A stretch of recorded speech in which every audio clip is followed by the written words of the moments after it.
Hello and welcome to the Transport Leaders Podcast. I'm Graham McCabe. I'm a transport planner and traffic engineer, and with me is my co-host Russell King. Hello, Graham. I'm Russell King. I'm a transport strategist. I'm the founder of the Transport Leader newsletter and blog, and I'm also in the process of setting up the Transport Reform Network. Which is a great segue to our topic today. So what are we going to talk about, Russell? We are going to talk about transport reform today, Graham. Why do we need transport reform? What are the barriers in the way of transport reform? And we'll talk about some examples, I think, about where we think reforms are needed and what's stopping them from happening. So we need transport reform, and as you said, you're setting up a network of people who are interested in transport reform. Do you want to tell us a little bit about that? Yeah, so you say that transport needs reform, and I think probably the vast majority of people who work in transport would say that's true in at least one area, and often many areas.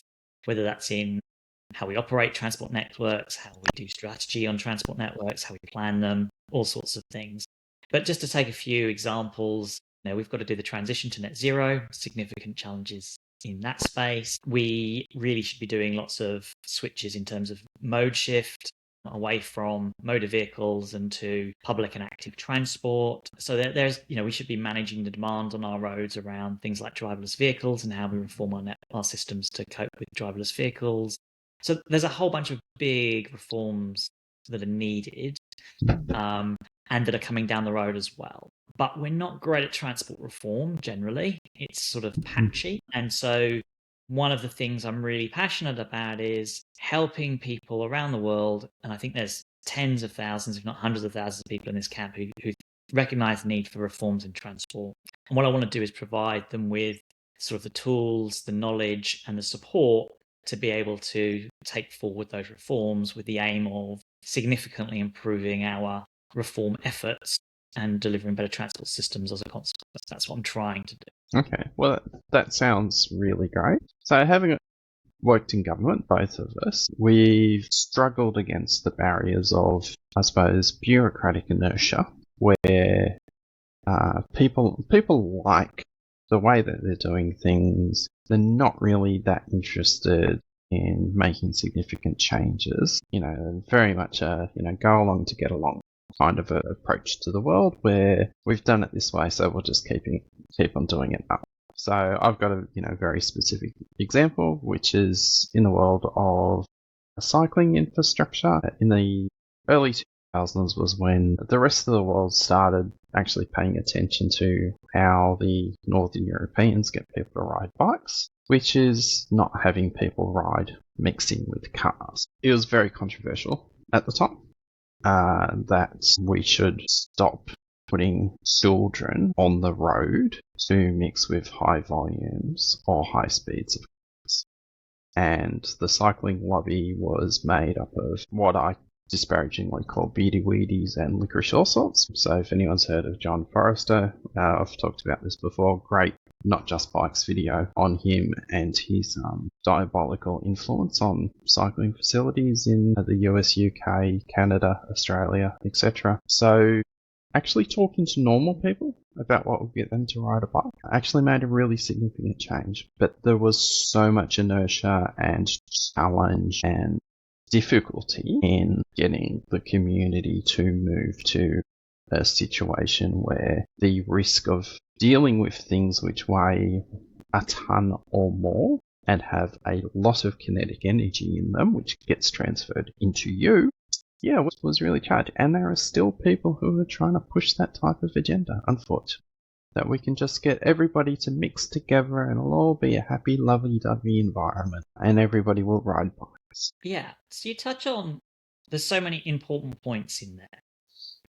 I mean, I think one of the things here is you're talking about, the bureaucracy and bureaucratic resistance to reform. And I think that's one of the big 3 buckets of barriers to reform that I've identified.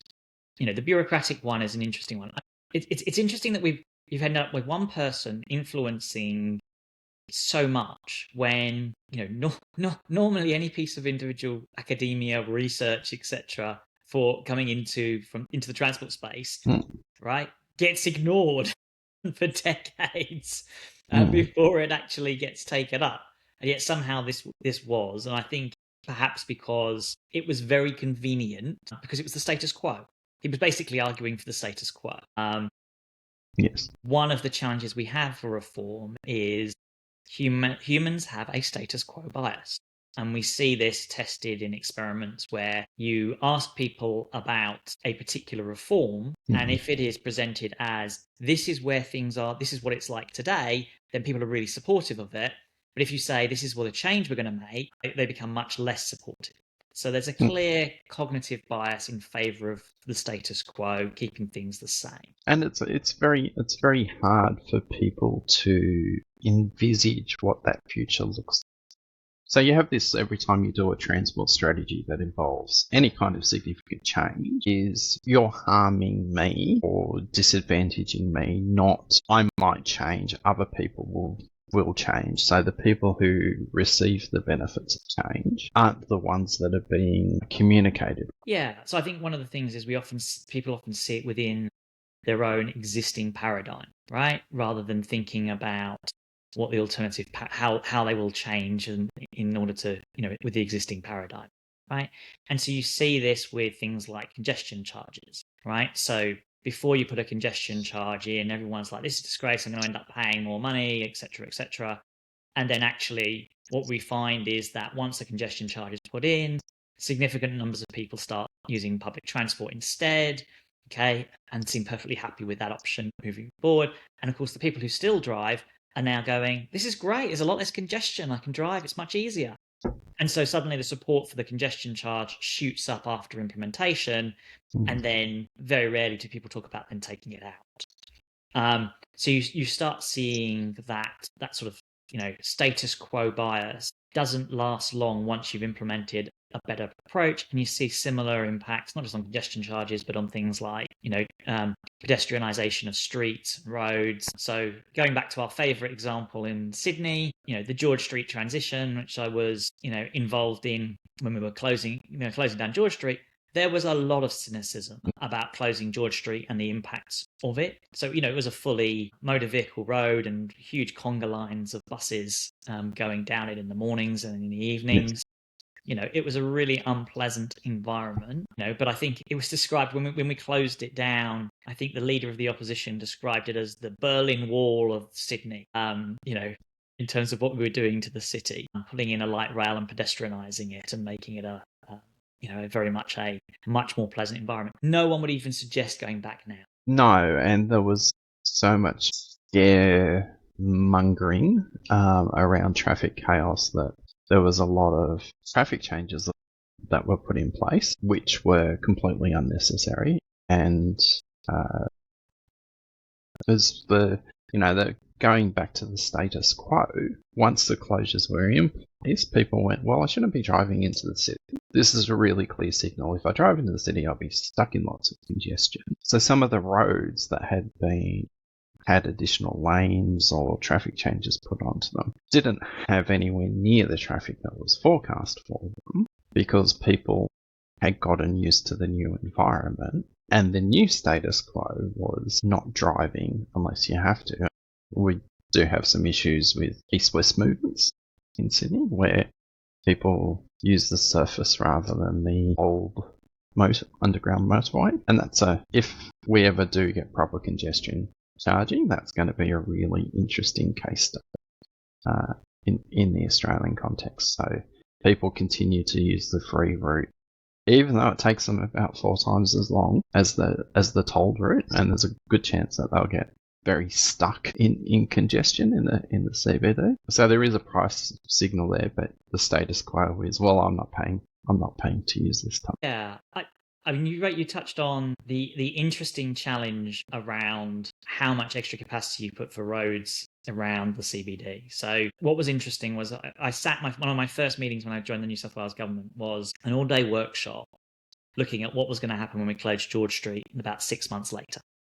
And we closed it down in order to build the light rail. And basically the modelling was showing that it would be complete gridlock across the CBD, right? Now, was the modelling going to be correct? Would people have adjusted their behaviour and all those sorts of things? was definitely one of the things that I don't think models really picked up on and probably could have done better with. However, if you're in a political situation and you've already got a very controversial project and the project might bring gridlock to the CBD, right? Political risk becomes really, really high, right? And if the CBD had been gridlocked, we would not have had the light rail. I don't think we would have sustained the light rail. I think there would have been a U-turn. And so the political risk mitigation was belts and braces, approach to avoiding that political risk. So a lot of the narrative around congestion is going to be really bad, which then resulted in lots of behavior change, a lot of that came from the government itself, right? Saying, we're going to be closing George Street, but the outcome at the end of the day will be much, much better, right? But there's going to be a lot of pain in the meantime. You don't want to be driving into the CBD. That was kind of the message. And the front page, the day we were closing George Street was Carmageddon in one of the local papers, right? And part of that was about making sure that people were aware of what was happening and didn't make the mistake of not finding out about it and continuing with their existing behaviors, which is always difficult to change. And fortunately, when we did close it, people were aware of it and they did change their behaviors, and the CBD operated really well as a consequence of that. But I think one of the things you often see with the implementation of reforms like low traffic neighborhoods is the first week or so is often chaotic. Yeah. As people are unaware of the changes that have been made, and you often see people getting stuck in, trying to go down a road they're no longer allowed to go down, trying to U-turn and those sorts of things. And the first week can be really chaotic and difficult politically. Yeah. So low traffic neighbourhoods are a really interesting one because in Australia, that's a relatively new term. We have a nice old-fashioned term called a local area traffic management scheme, which is what it sounds like. It's a traffic management to make sure that there's little or no through traffic. So, and it includes things, that you consider part of low traffic neighbourhoods, which are modal filters. So, bikes being able to, bikes or buses or pedestrians being the only ones able to get through. Road closures, low speed limits, traffic calming devices, and parking restrictions. It's very interesting, but because it's now all wrapped up in the 15-minute conspiracy theory mindset.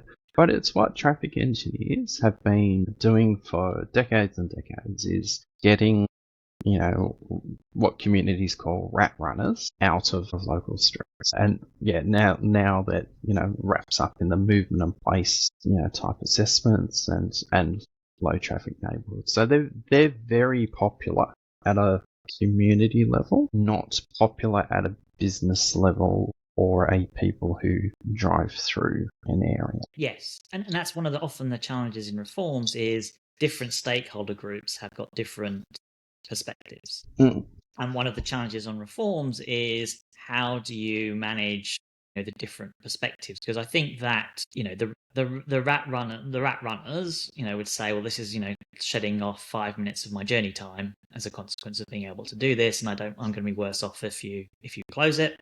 But of course, then there's all those residents who are going to be significantly better off from having a lot less traffic going through their streets. But I've got scars on my back from having community consultations where I remember particularly one particular area where effectively a road street in the middle of the area was the rat running street, and all the local residents also used the rat running street, and they loved having it as the rat running street, right? So for them to rat run, even though they were local residents, they weren't people coming from significantly further away. They were all the local residents who were avoiding the main road to do the rat running, and so they didn't want the rat running to be stopped, despite the fact that the local, obviously the people living on that street did. Yes. Yeah, and I've had that as well, doing local area traffic management schemes. It's a classic challenge. It's the how do we manage those different stakeholders, and that really requires a lot of smart thinking in terms of not just the design of the the low traffic neighborhood or demand management scheme, but also around the consultation and the communications and how you explain it, and what are you offering in return, right, for people who are potentially losing, and how are you mitigating that as best as possible. So that's before we then went on to down the rabbit hole of examples. But yes, the bureaucratic intransigence for me comes in many forms. So yes, you've got the kind of status quo bias of the organization and often individuals as well within the organization. Yep. But one of the challenges often in the bureaucracies is our government bureaucracies are very hierarchical. They're very much a sort of, their organizational structures are based from the 1950s and 60s, right? And what you often find is that, a recommendation from, say, a lowly policy person, will have to get approved by 10 different people to get anywhere. And of course, each one of those people provides effectively a veto point for anything to get done. And so it's very difficult to mobilize to get changes done in those organizations because there are so many veto points. I mean, and that's even just, that might be just within the policy function. If you then go across a different silo, so you then go, well, this is the policy we want to implement on, say, active transport. Even if you get it through the policy function, and then you go to the operations people, and they'll be like, no, we can't do that. Right, and they've also got veto powers within the bureaucracy, and so you end up with lots and lots of places where change and reform can get killed within government bureaucracies. Yes, our death by committee is always fun. Having worked in multiple bureaucracies, the moment somebody forms a committee to study something or make decisions, there's the opportunity for backsliding, infighting, getting one over somebody, going to your stakeholders who don't understand it and using them as a reason for delaying. So reform can be exceedingly challenging to push from the bottom up. You need to have you need politicians who want reform to occur. Yeah, so I think one of the things here is interesting, right? So let's keep sticking on the bureaucracy, and I'll get onto the politicians and stuff later. But because there's a lot of technocratic reforms that should take place in transport, right? So the one I'll give an example around is asset management, right? No politician is going to go, wow, asset management is the thing I'm really interested in getting passionate about, right? Generally, okay. It does have massive implications for things that politicians do care about, like reliability, right? But we don't, asset management is a real challenge in many transport organizations, okay? Why? It's a kind of bread and butter. Good public transport needs to be reliable. It therefore needs good asset management. And yet the level of maturity for asset management in lots of transport agencies and organizations is poor. So is this just an example, that you can't get it through unless senior leaders of the bureaucracy understand it and want to drive it through? So having worked alongside asset managers, asset management is really complex. Like even just keeping an inventory of the things that you're maintaining. So it's exceedingly complex. Having people who can... There's two foundational pieces you need in asset management. Right? One is, what assets have you got? And as you say, that's really hard. Yes. It's like, you'd be amazed at how hard that is if you're not in asset management. You'd be like, surely it can't be that hard to count the buses. Oh, wow, it is. And then the second aspect on that is, what a condition are the assets in? Because you can't do asset management unless you understand the condition of those assets. So you've got to have those two pieces of data are fundamental for anything. And if you don't have that as your foundation, you've got nothing really. Yeah. And then you've got from that, you get your maintenance pipeline and you get your supply system and you get your routine inspections and your actual maintenance activities and upgrades. And it is really exceedingly complex. And even with the most modern building information systems, it's still a struggle because the way... I'll use a bus shelter as an example. You think, bus shelter, that's easy. Okay, well, what length is it? Is it, which company is it made by? Can you get those parts? When was it installed? Who's responsible for the maintenance and inspection of it? Does it have a due life? Is it part of a contract where, when the contract finishes, the people who installed the shelter may come and take it away? Like, that's just 5 things off the top of my head, and then you take that across the entirety of everything that the public touches and things that are behind the scenes for a single part of the transport system. let Yep. alone an agency that's dealing with multiple modes, multiple types of equipment. Like just my background vote, there would be 8 different asset owners Yep. plus Yep. within that photo. Yeah.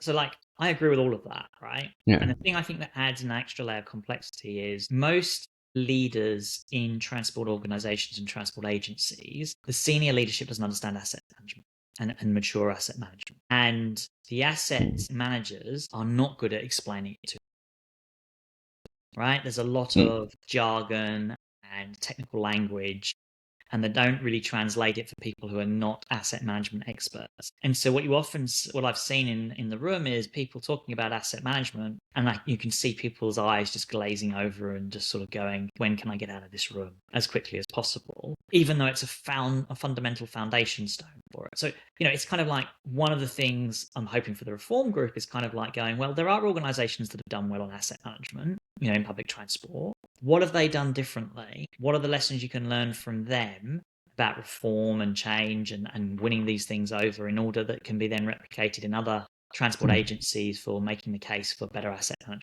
for example? And I think what I want to do is kind of pull together those sorts of lessons that people can use in whatever the sphere is, that they can then access and go, okay, I can apply that in my context in this way, and that will really help and see those better outcomes. There's loads of stuff in the bureaucracy space. Yeah, there is. I think asset management's a whole topic in itself. Yeah, and we've got to cover it at some point. We'll get one of the more communication-friendly asset managers to come in and talk to us about it as well. Yes. Because I think that will be an important aspect. The other thing I would say is we kind of talking about transport agencies, but transport agencies don't work in isolation. When we did our pod on transport and land use integration, there's a really good example there. You're going across departments to get really good reforms, and that adds another layer of complexity.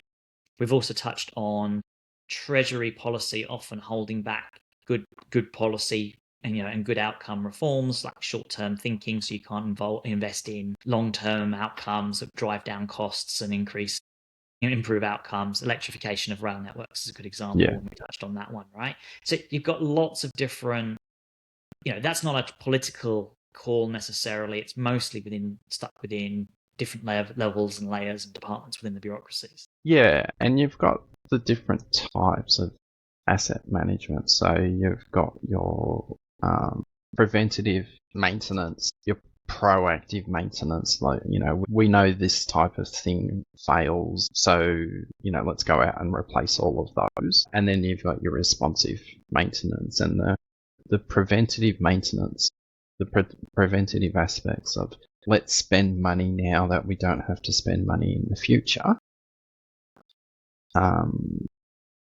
Is never seen, as you said, never seen as sexy. Yeah, and it's also become much more important with climate change, right? So the need for making our assets more resilient to, more frequent extremes of weather is a significant challenge, and that requires, foresight and proactive thinking rather than going, we'll wait for this thing to be washed away and then we'll rebuild it. Why not prevent it being washed away in the first place would be a better idea to go.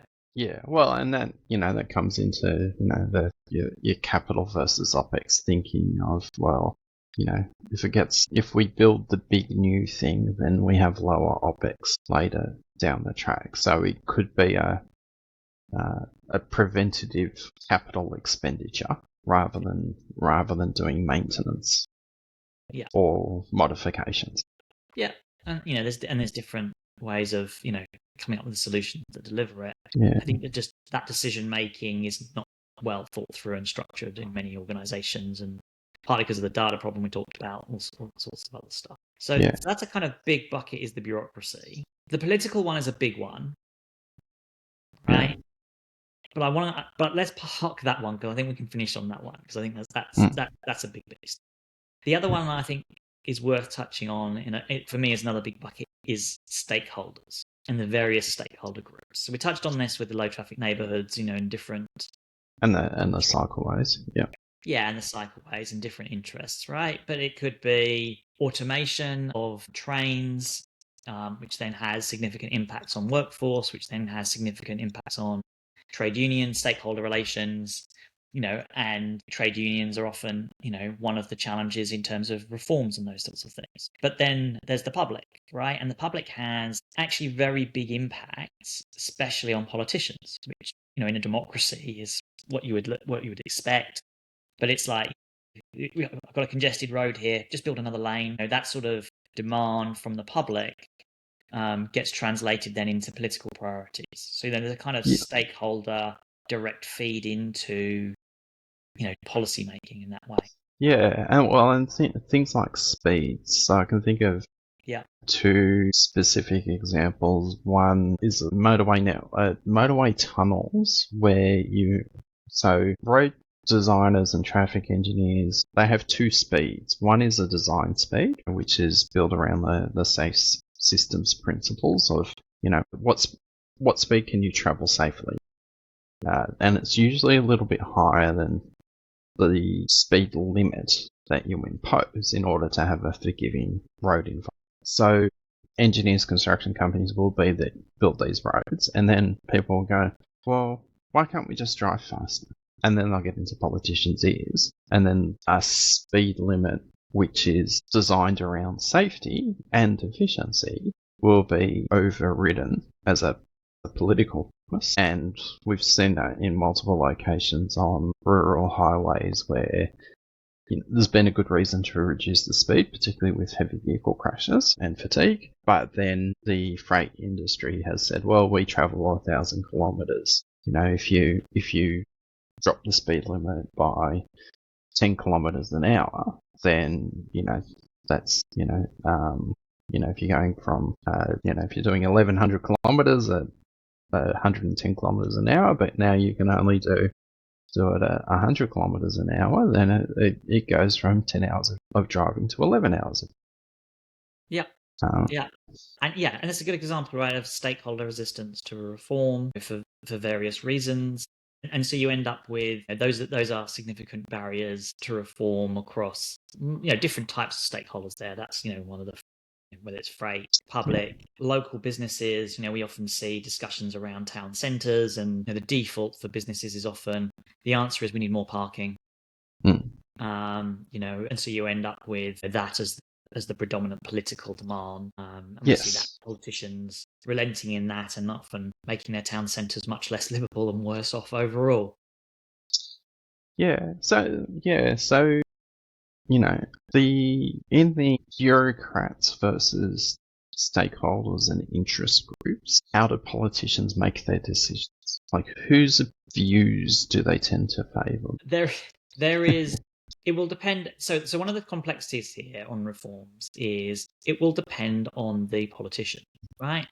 So I think my view is that historically we had the balance between politicians who were focused on policy and politicians who were focused on pleasing the public.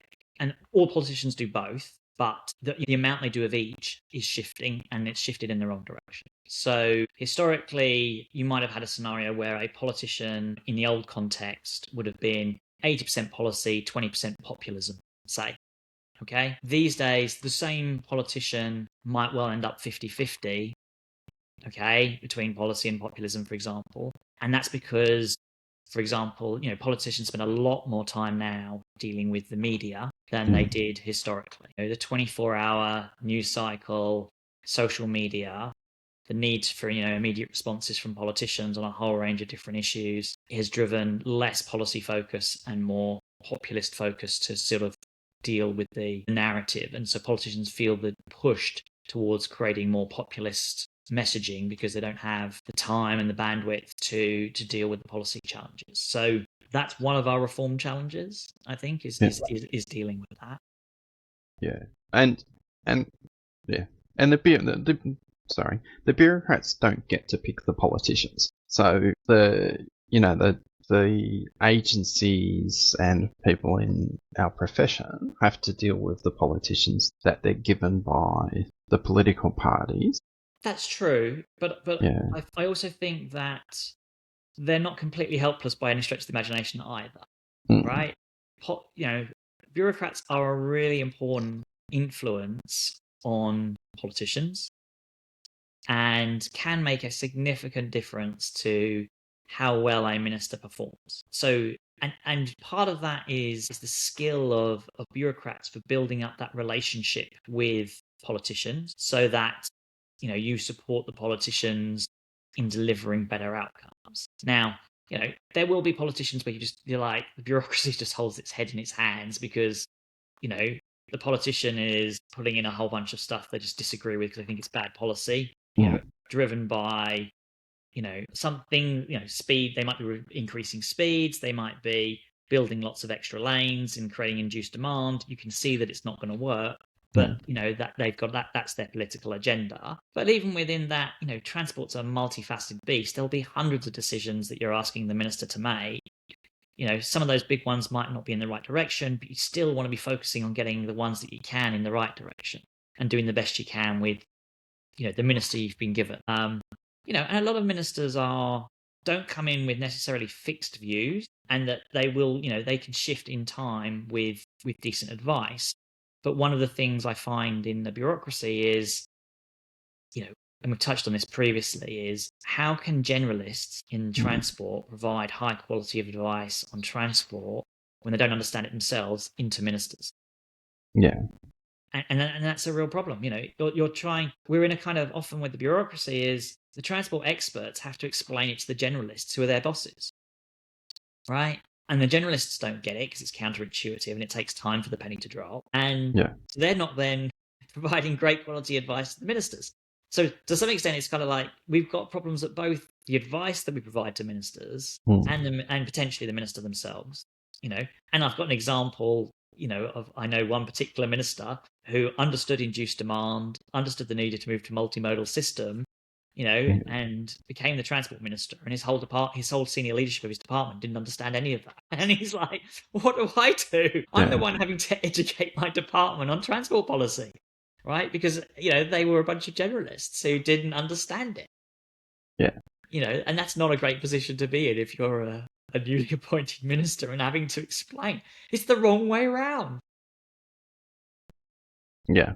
So, that's the sort of thing that can happen. One of the things I've been thinking about, because obviously we're seeing a wave of populist policy, not just in transport, but across many, many different areas of policy making. So if you're an economist, you'll be holding your head in your hands around things like rent controls and imposing tariffs and just going, no, this sounds great, but the unintended consequences are horrific. And one of the things I think I've been thinking about is I think it was Franklin D. Roosevelt, so the American president during most of World War II, talked about the fact is that the only way you can make democracy work is, you have to get the people to make wise decisions. And in order to make the people get wise decisions, you have to educate them, right? And that's why education is so important. But when I think about the education, especially in the transport space, but I think also in examples like rent control and things like that, we don't educate people on sort of systems thinking and unintended consequences and second order effects. Where would you discuss all of those things in a standard school curriculum? Nowhere. Right? And so much of it requires you to do it well. You have to think through unintended consequences. You have to think through second order effects, and you have to think through system impacts. And so if we're not teaching people to think that way through our education system, can we expect them to then make sensible policy demands of politicians? Yeah, that's interesting. So, being a trained civil engineer, one of the first really definitive lessons that I had was, here's how things go wrong and why you need to think through the consequences of what you're doing. Yep. And it was the Tacoma Narrows Bridge was one of the examples given. So Tacoma Narrows in Washington State had a nice new suspension bridge, but they decided to eliminate one of the features which was common in other suspension bridges at the time, which was having two decks. Having two decks provided enough structural stiffness that the bridge couldn't achieve its harmonic frequency.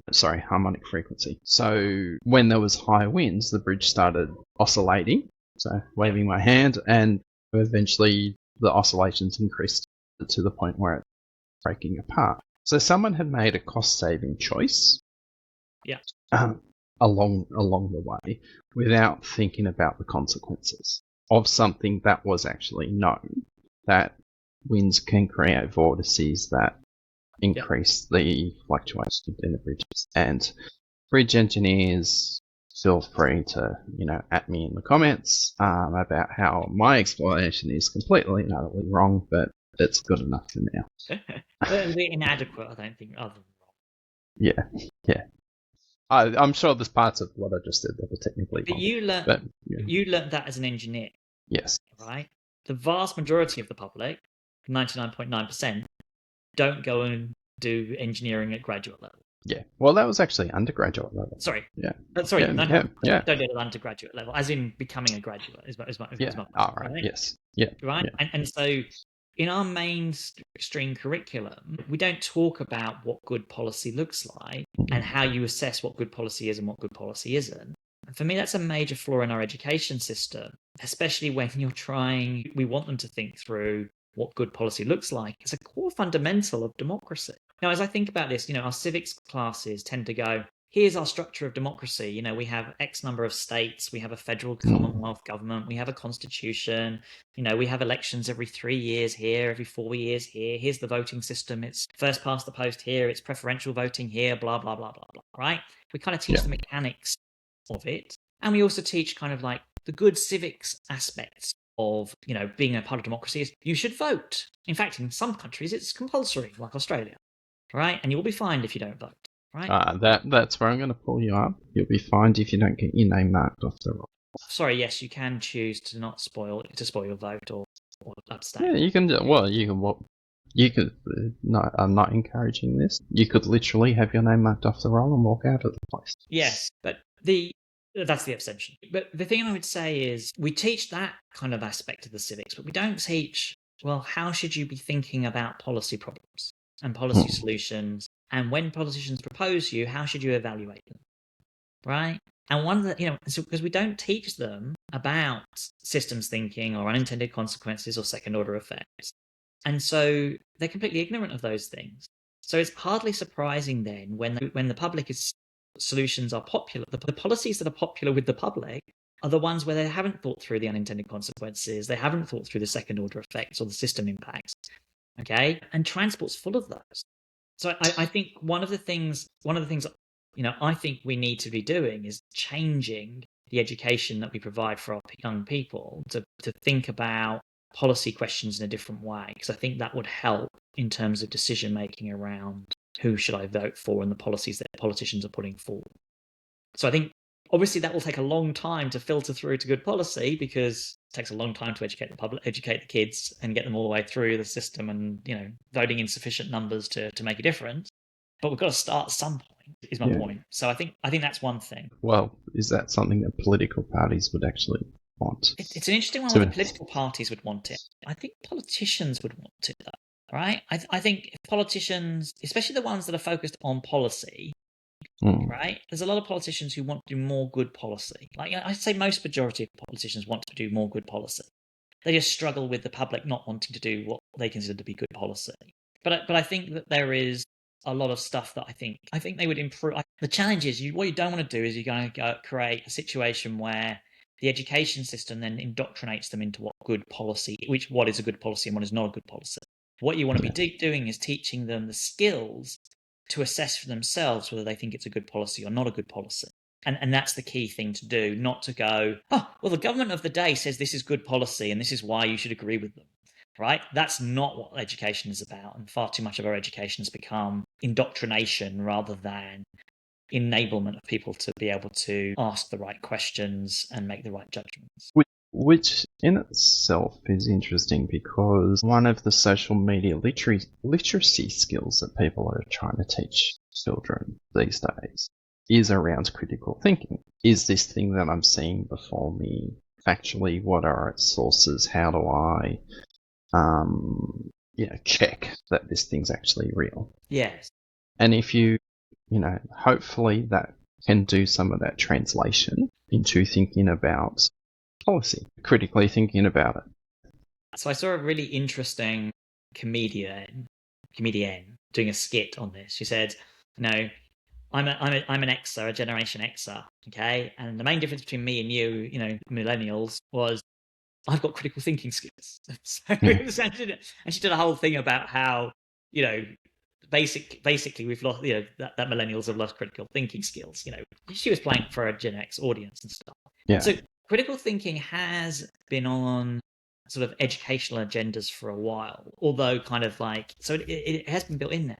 But I don't think that's sufficient, because I think it goes back to that generalist problem, right? In the sense of generalists think, all I need is the critical thinking skills. But actually, you also need to understand within your critical thinking context about specifically unintended consequences, second order effects, systems impacts.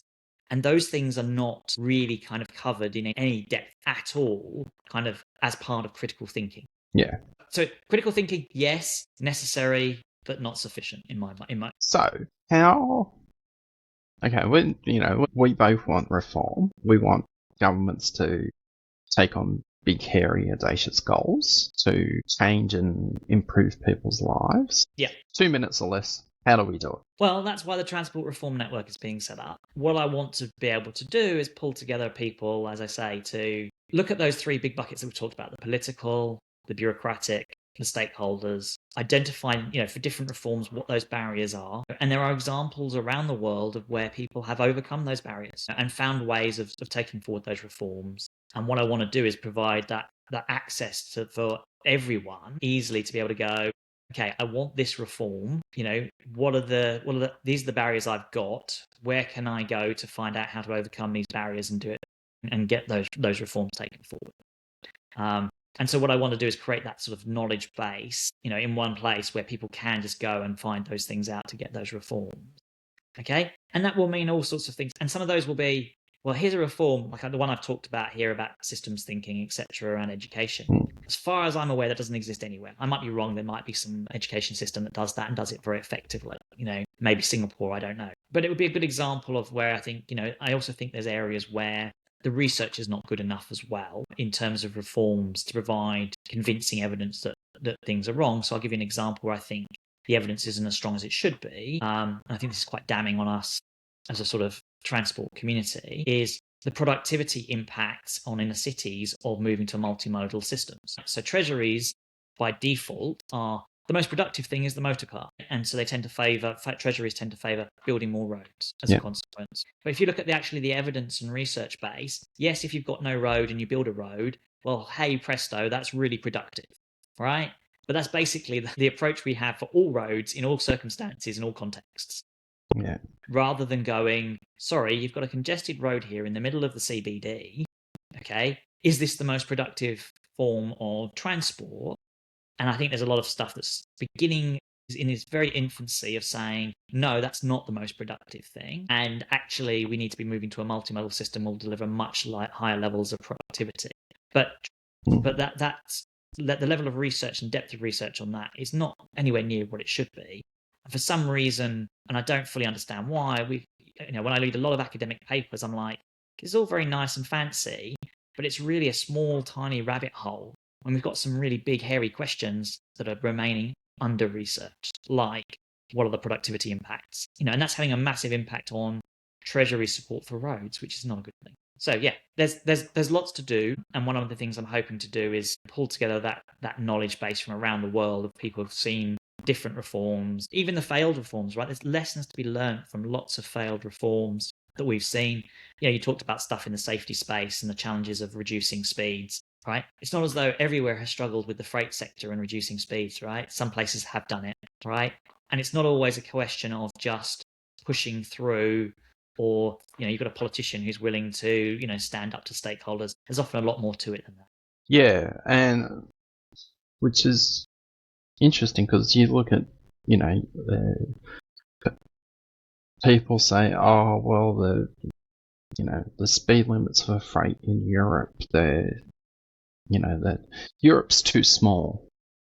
Well, there's trucks that are driving all the way across Europe, and they're okay with doing 80 or 100 kilometers an hour. Yeah, there's always context, right? And the thing I would say about this is, if you take something like the freight piece, right? For me, this is kind of like, well, what's the cost benefit analysis here, right? Is it one accident every 10 years? Okay, is very different from one accident a month, right? In terms of your benefits. Yeah. Okay. And so there comes a kind of equation of going, well, at some point, the benefits are so massively bigger, right? But we don't really, on things like road safety, you don't really see business cases on things like safer speeds. So there's an interesting report out from Roads on lower speeds, not focusing on freight, but focusing on urban areas and the benefits to pedestrians, interestingly enough. And their cost benefits were absolutely astronomical in many contexts by reducing the speeds, and the benefits to pedestrians were very large. Now, what was interesting was they had very positive, like way over one benefit cost ratios, often like some of them I think were over above 50 in terms of benefit cost ratios. Now, whether those numbers are viable or not. But what was interesting was they hadn't even taken into account the potential for mode shifts, so an increase in the number of pedestrians from lower speeds, and they hadn't even taken account benefits for cyclists either. And so, those were two things where you could, you would expect those things to boost the numbers as well. So I think there's a strong case for lower speeds from a business case perspective, improved safety perspective. But if you don't provide those sorts of rationales, and I don't think we're very good at that in terms of the freight space, then it's much harder for, to add to the weight. It's not like you won't get there just because of a cold factual BCR number. But it is an important part of making the case for reform. Yeah, I think that's really I personally doubt some of those numbers. When I used to do small project BCRs, once we got above 3, we just went, this is just so eminently sensible that it's not worth reporting. And these days, the reality is anything above 2, you're probably going, either this should have been done regardless, or there's something wrong with the numbers. Yeah. I actually think in the case of things like active transport, I think is a really, really good example, but also inner city public transport, we've focused so much on travel time savings, right, in historical BCRs, and, there was a report recently from the IPPR in the UK talking about actually the big benefits of these things are often placemaking and economic, not travel time savings. So if your transport project, in an urban area is about travel time savings, okay, and that's all you're measuring, then you won't have a strong business case. But if you're focusing on, the strategic economy of the area and placemaking aspects of it, your BCR often will be a lot higher, and the travel time savings are irrelevant. I would argue that was true in George Street, in the CBD, right? Is light rail the fantastic thing and travel time savings that light rail delivers the key thing for George Street? Absolutely not, right? It's the urban amenity and the economic uplift that's come from having George Street largely pedestrianised with light rail going down, right? It's the placemaking benefits that are the massive benefit here. And so that's the real big uplift here. And if we're not assessing, historically, we've not assessed those things. The other thing, of course, is we're still doing too many roads where the BCR is nowhere near 1, right? And we're being rubbery on on the numbers. And then going back to our discussion on high-speed rail, we've got so many other projects that we've got BCRs well above 1, often above 2. Why spend 90 billion on something that's struggling to get a BCR of even close to 1 to be frank? Yeah. So there's a whole bunch of stuff there, right? And that's another, for me, another reform is, are we picking good projects, right? That's one reform that we need on transport is we need to pick better projects because we're still building too many things with weak BCRs. In high-speed rail's case, it's because it's a shiny object, and the main justification the government is using for it is, well, lots of other continents have got high-speed rail, or every other continent outside of Antarctica has got high-speed rail, so we should too, which is, such a weak argument, because when you put it into the Australian context, it doesn't stack up, but it is their main argument, right? And then the other secondary argument is, well, we built the Opera House and that massively overrun on costs, but look, delivered huge amounts of benefits, so therefore high-speed rail will be the same. Well, that for me is a deeply flawed logical argument as well. Bit of a red flag, just to say that, something that massively overrun. Now you look at the unintended consequences of of projects and the upgrade of the highways between Sydney and Melbourne and Sydney and Brisbane to motorway standard. So Sydney to Brisbane, freight used to go via the inland route on the New England Highway. But then when the Pacific Highway was upgraded to motorway standard, a lot of the investment that had been put into the New England route became, its value diminished significantly because freight started moving across to the better highway. So previously when you had all your very long trucks going via the inland route, they started going via the coastal route, and obviously that has secondary economic impacts on the towns and cities that those trucks used to pass through. I mean, we're seeing that. You see all that all the time, don't we? Whenever you change anything that impacts on freight trucks, it's inevitably to make freight trucks more efficient in one way or another, and cost effective. And of course, that runs counter to almost every government's policy, which is to move freight from road onto rail. It's kind of like, well, this isn't aligned with our strategy. Yeah.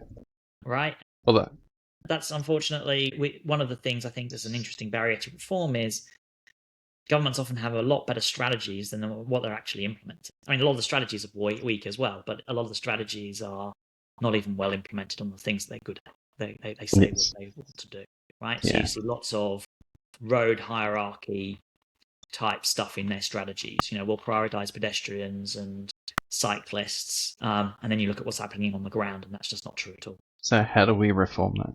To finish off, I think that's a really interesting one. I mean, I think in those cases, there's pressures from various places, right? So you're getting the stakeholder pressure from drivers, right, for doing it, which is driving then politicians to respond to that. I also think then within the bureaucracy, there is a massive gap between people in, say, the strategy and planning sections and often in maybe the more operational areas of transport. Okay. And so one of the things we've got to work through is, transport agencies are a barrier because they're often split themselves. Okay. It's interesting. I ended up meeting a guy who used to head up public transport for Bogota. I was at a conference and I ended up sitting next to him for dinner. And Bogota, for those who don't know, not only has it got fantastic BRT, but it's got fantastic cycling facilities as well. It's a real outlier in terms of really good transport policy around the world. And I just said to him, what's Bogota's secret? What's Bogota's got? And one of the things he said was all of our transport sort of experts were aligned on what needed to happen in Bogota. Yeah. And so all of the advice was in one direction. Okay, we need to do better cycle lanes. We need to do BRT and dedicated, BRT, high quality BRT, right? And so when that was the message going across the board from everybody in the transport space, whoever the journalists spoke to, there were transport experts, they were saying, yes, this is the thing we need to be doing. This is the thing we need to be doing. All the advice going to politicians was this, right? That's made a difference, right? So it has helped to shape the political discussions that take place during election time. And so, the mayors of Bogota, it's difficult for them to then go against, what has become a much more consensus about the way Bogota needs to move forward.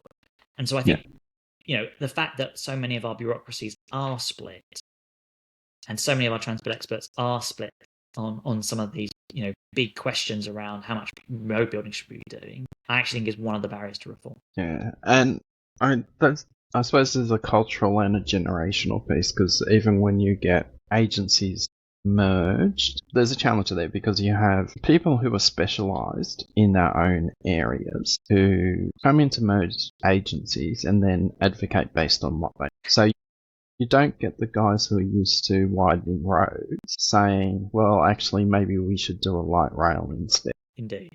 Right. So, Russell, just to wrap up, we've talked about some of the challenges of doing things better and the importance of reform. So here's your opportunity to make a pitch, one more pitch to everybody on why they should sign up for the reform project. Yeah, so if you want to see lots more reform in transport to deliver better outcomes, come and join the Transport Reform Network. We're going to do a whole lot of gathering resources, webinars and workshops, most of which will be free. You can sign up at the link, which we'll put in the blurb below. I'd love to have you as part of the community. Yeah, and if you want to help us keeping making this podcast better. Maybe actually, help us get a producer or someone who can turn it a bit more professional. Please like, subscribe, share, buy us a train or a bus ticket. And we will see you next time. Thank you, Russell. Thank you, Graham. Great to talk to you as always.